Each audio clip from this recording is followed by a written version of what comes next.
welcome back to my channel. So today I'm up with a new video about one of the things I'm crazily obsessed about, but to say not as much as few of my friends. So today I'm here to speak about Harry Potter and the Philosopher's Stone or the Sorcerer's Stone, and will give you a summary about this book so that you can set up your mind if you want to read this book or if you want to watch the movies. And if anyone is planning to read the books or watch the movies anytime soon, watch this video on your own risk because this video is going to contain lots of spoilers. So let's get started. So, the first book is about the Philosopher's Stone or the Sorcerer's Stone and how Harry and his friends Hermione Granger and Ron Weasley save it from Voldemort.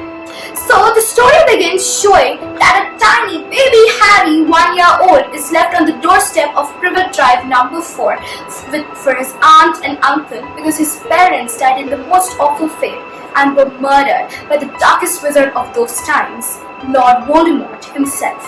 And when Lord Voldemort tried to attack upon Harry, he couldn't and he failed due to some reasons which will be revealed later. So then we shift to the scene of 11 years later where Harry is shown as a skinny boy with messy hair and has a lightning scar on his head. He had many questions about the scar, such as how did it come from, why was it in the lightning shape, but to say, alas, his aunt and uncle never gave him the actual answers. He was told a story by his aunt and uncle that his parents had died in a car crash and he survived it somehow and had got the scar. His aunt, Petunia, and uncle, Vernon, also had a son who was Harry's cousin, Dudley, who was a very over-pampered child and got whatever he wanted. He was described to be a short, fat little boy who tried to bully Harry in any way possible. So it's Dudley's 11th birthday and he did not get a present. He was supposed to get 37 presents whereas he got 36 and he was throwing tantrums. So Harry was not noticed there.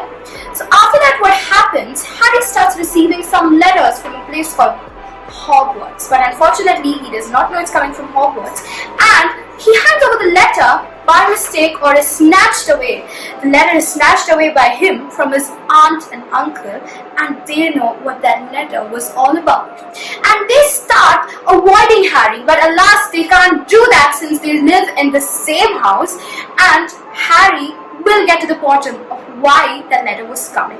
Because he did not actually enjoy his time with the Dursleys because they were awfully rude to Harry and he expected it to be one of his long-lost relatives who had somehow come to claim Harry. But little did Harry know that that letter would be the turning point of his life. So those letters started to come in huge volume and the Uncle Vernon decided to hide themselves or go into hiding so that somehow Harry would not get his hands on the letters. So they go into hiding on an island. Many incidents happen between this, but I would not like to spoil it for the people who are deciding to read it. So they go into an island and isolate themselves over there. But on Harry's 11th birthday, which obviously the Dursleys don't remember, they are least caring about Harry, the door bangs open and comes in a large man who is a half-giant, and it is none other than Rubeus Hagrid, the gamekeeper of Hogwarts. And he says one of the most iconic lines of the entire series, "Harry, you're a wizard." And Harry gets shocked saying, "A wizard? What is a wizard?" And Hagrid had the impression that Vernon and Petunia had told Harry all about how his parents had died, but they actually did not tell. They told Harry that they died in a car crash, and Harry was not even informed that he belonged to the wizarding world and not the Muggle world. Muggle is a term for the people who are non-magical or do not have a drop of magical blood in their bodies. So Hagrid tells Harry that he's a wizard and Harry gets all excited and he asks him, "What should I do?" And that time Hagrid hands him over the Hogwarts letter, which of course Vernon and Petunia tried to stop because their nephew was getting out of their hands and he was turning out to be a wizard, which they certainly did not want because Dursleys were the perfect family and did not want to mention any sign of abnormality in their family. So what happens after that? Harry goes to Diagon Alley with Hagrid, which is an alley. It is the opposite side of the Muggle world, and it is filled with witches and wizards and all kind of visiting shops. It's like the Wizarding London Alley, where you can buy anything you want, from school books to robes, pets, sweets, everything. So they enter via the leaky cauldron, where Harry sees he's pretty famous, and he asks Hagrid that why are people staring at him? Why are people shaking their hands? Why are people bowing to Harry? Hagrid reveals Harry's past to Harry, and Harry gets very shocked after listening to it. And then they buy their robes, go to Gringotts, and on the very same day a robbery is held at Gringotts. But Harry and Hagrid have no clue, because Gringotts is very secure and safe. But Hagrid also mentions to Harry that Gringotts is the second safest place in the world, and the first is obviously the Wizarding School, Hogwarts. Changing the scene to Hogwarts Express, where Harry meets his best friend for life, Ron Weasley and Hermione Granger, for the first time. So Ron came from a Weasley family, which was a very poor family, but they had their hearts in the right place. Ron came from a pure blood family, which meant all his family were wizards and there were no muggles in his family. So Ron meets Harry and they go on really very well. But then comes in Hermione Granger with her bossy, know-it-all attitude, whom Harry and Ron obviously dislike at first sight, because they think that Hermione is way too bossy to be their friends. Hermione is a muggle-born witch, and she was the brightest witch of her age. She was the only one who read Hogwarts.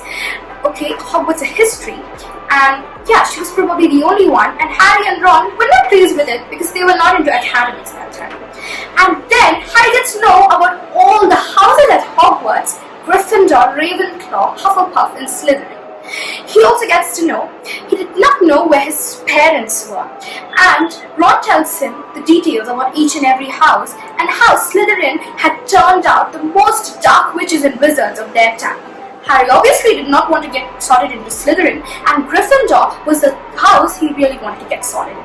Shift the scene to the Great Hall at Hogwarts, where Harry meets his fellow wizards and friends at Hogwarts for the very first time in his life. He's perplexed and he is impressed seeing such a wonderful castle with magic all around. He actually takes some time to believe it. So then the sorting ceremony starts, where Harry's best friends, Ron Weasley, who was already a very good friend to Harry, and Hermione Granger, whom Harry thought was a bossy know-it-all, but many times saved Harry's life in the future seasons, were also sorted into Gryffindor House. Harry himself had been sorted into Gryffindor House, but the Sorting Hat was thinking of putting him in Slytherin. But the Sorting Hat took Harry's choice in account and left him with Gryffindor.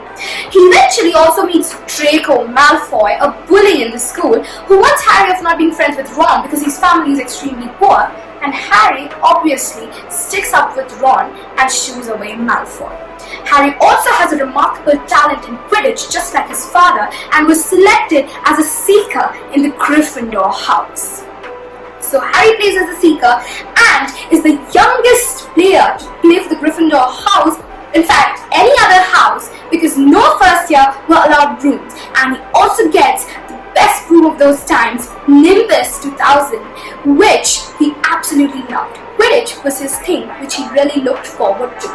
But many incidents happened in the between, like he came to know a teacher who loathed him very, very badly. That was none other than Severus Snape. Harry misunderstood Snape at the very first glimpse of him. In fact, Snape was pretty rude, mean, and bad to Harry as well. That was all because Snape compared Harry to his dad and always saw a James in Harry and did not see Harry as himself. So in the potions class, things were very, very bad, and Hermione's know-it-all behavior was actually pissing everyone off in the potions class. And not only potions, in every subject, Hermione outshone everyone others, which was how she expected to behave, and she did not really make many friends. Shift to Halloween, where Hermione Granger becomes friends with Ron Weasley and Harry Potter for the very first time.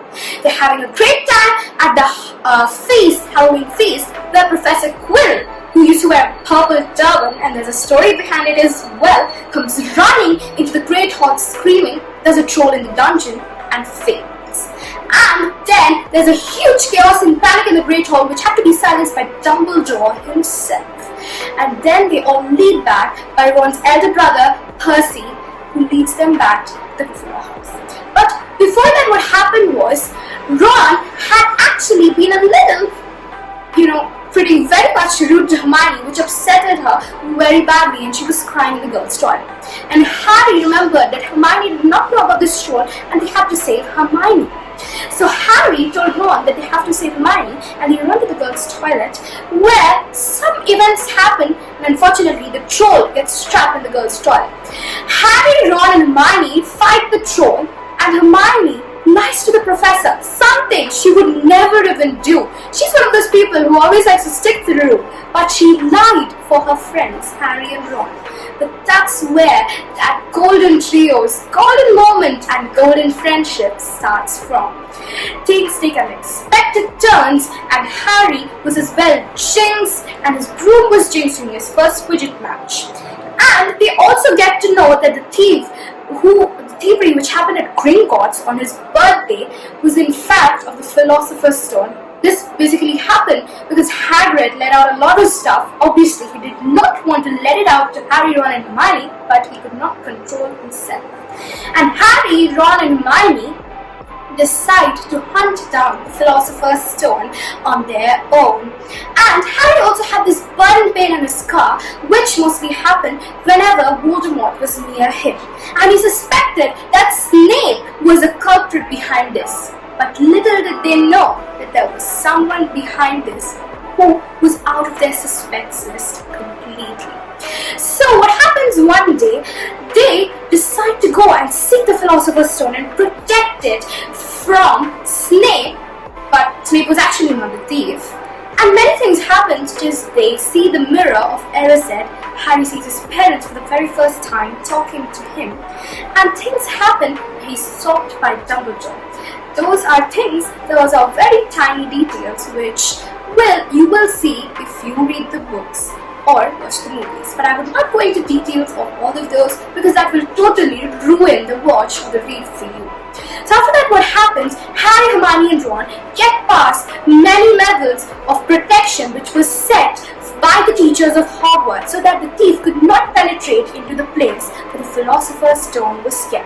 And on the way, Ron gets severely wounded, and Hermione decides to stay back with Ron and asks Harry to go on his own, and also tells him that he is the best wizard.